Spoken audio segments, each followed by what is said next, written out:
Welcome to Across the Gulf Coast, highlighting organizations, events, and people from around our local community.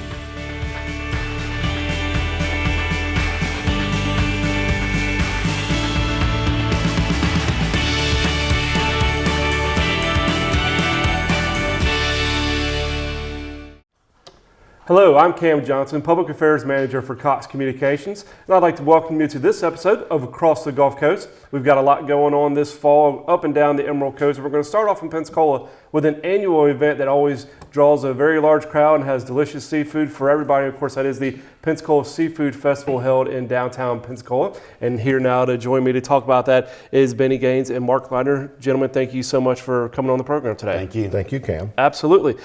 So Fiesta Pensacola, we've had you guys on before for various events in the past, seafood, crawfish, and the events in the summertime. But for somebody that may not have seen one of those episodes, tell me a little bit about Fiesta and what the mission of the organization actually is. Well, the mission, and it's really dear to me because I didn't grow up here, is really to preserve the heritage of Pensacola. It really is older than St. Augustine, which a lot of folks don't know. But we do that, and we do this through festivals as well to get the public involved and have something fun to do, in both in the spring and now in the fall for the Seafood Festival. Absolutely. So let's talk about the Seafood Festival. Let's do it. And first let's start off with the nuts and bolts, the date, time, location, and all that kind of good stuff. Well, the date is, the date is September 27th through the 29th, which is the Friday through Sunday. Mm-hmm. And it's going to take place downtown in Fountain Park and in Bertram Park. Okay. How much does it cost to get in to the Seafood Festival this year? It's really cheap this year. Really it's cheap? The same price as last year, as a matter of fact. It's free.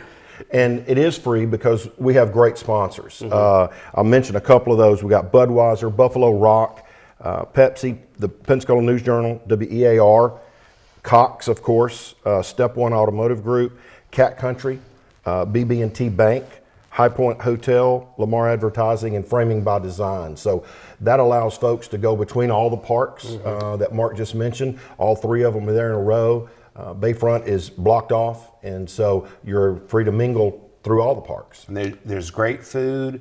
There's activities for the kids.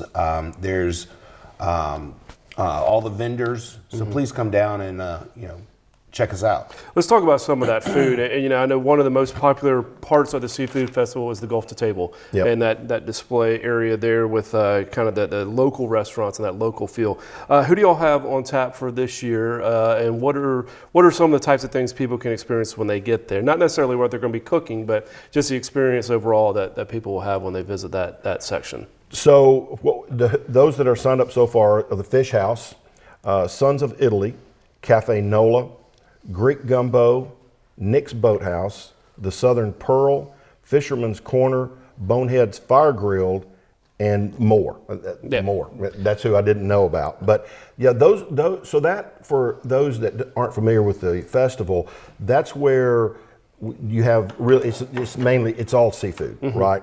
But it's in Fountain Park. We do have the other vendors that have the fried this, that, the gators, the crawfish. They're around, but this is the focus of the seafood, which is why we have the seafood grill. And that food is available for purchase all the days of the event. And then if you're interested in watching demonstrations, we have several local chefs that will put on throughout the course of the festival, put on demonstrations of their specialties. That's also in Fountain Park. For the times and the actual chefs, please visit the website. It's up there. Check us out on Facebook and Instagram. Yeah, and as you mentioned, obviously it's a seafood festival, so seafood is the key, but if maybe you have the kid that doesn't necessarily like some sort of seafood, you do have the festival fare for everybody else as well. The meat on the stick. There you go. The fried onion rings. If you could get it at the fairgrounds, you can probably get it at the Seafood Festival. Absolutely. Well, I know another one of the highlights is obviously the entertainment that goes on down at the Seafood Festival. Who are some of the acts that you have on tap for this year? Well, we don't have the entire list here, Sure. and as Mark mentioned, we'd like to reiterate for the folks at home that the website and all those are scrolling, I believe, on the screen, so we won't read those out. But that will give you the times.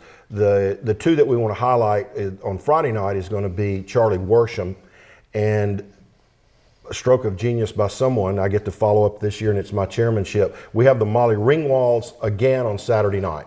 They're a huge hit. They're a huge hit, and everyone packs into Bartram Park. And once again, it's free.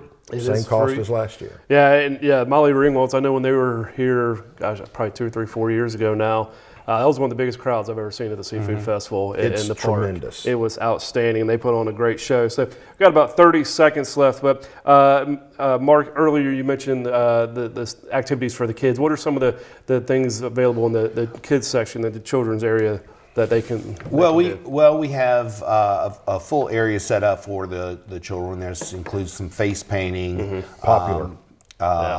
And just different activities that they can do, some crafts, and we have some of the local high schoolers that have joined the junior forces, and they are going to be down there helping with the children's area. Great. That's great volunteer opportunity for them, because I know they need it now. We're getting them in early. That's great. That's fantastic. Well, gentlemen, good luck with the event, and thank you so much for coming on the show today. Appreciate it, Cam. Thank you very much. Thanks. Stay with us. When we come back, we'll be joined by the Pace Center for Girls.